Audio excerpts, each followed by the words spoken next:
नमस्ते जी सभी को।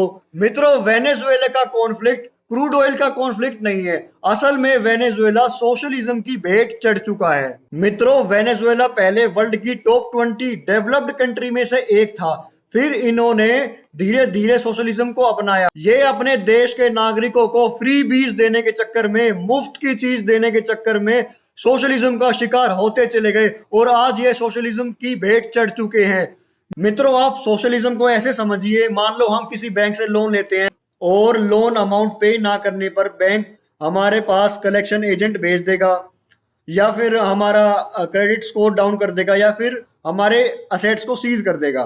पर हम उस लोन का क्या करेंगे जिसका हमें पता ही नहीं, जो हमने लिया ही नहीं, जो हमारे दुखों का कारण बन चुका है। जैसे कोई कंट्री अपने नागरिकों की सुविधाओं के लिए फ्री सेवाएं देती है। फॉर एग्जाम्पल, अगर केजरीवाल दिल्ली में बिजली पानी के साथ बस का किराया भी माफ कर देते तो बसें तो फिर भी चलती, ड्राइवरों की तनख्वाह तो फिर भी दी जाती, डीजल तो तभी भी उतना फुकता, अदर सर्विसेज का किराया पैसा तो तभी भी पे करना होता। तो फिर केजरीवाल उस खर्चे की भरपाई के लिए राज्य सरकार के खाते से पैसा यूज करते और स्टेट गवर्नमेंट को पैसा सेंट्रल गवर्नमेंट देती है।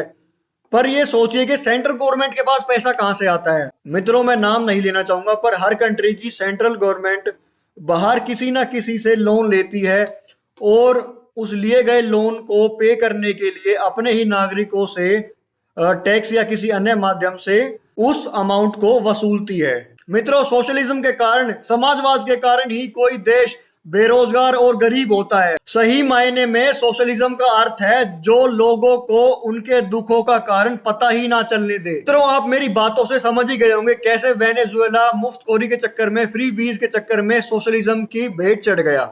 मित्रों, अगर आप जियो पॉलिटिक्स की नॉलेज रखते हैं तो मैं बता दूं, असल में ये क्रूड ऑयल सोशलिज्म से भी ऊपर सिविलाइजेशनल वॉर है between Protestant Christians and Catholic Christians. मित्रों, क्रूड ऑयल को हाईलाइट इसीलिए किया जा रहा है, उसका मुद्दा इसलिए बनाया जा रहा है ताकि दुनिया को पता ना चले क्रिश्चियंस आपस में डिवाइडेड हैं और इनकी आपस में वॉर चल रही है।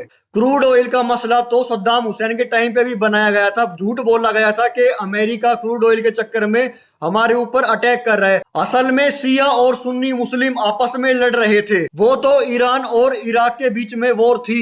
अमेरिका तो इराक को हथियार सप्लाई कर रहा था अपने बिजनेस के लिए।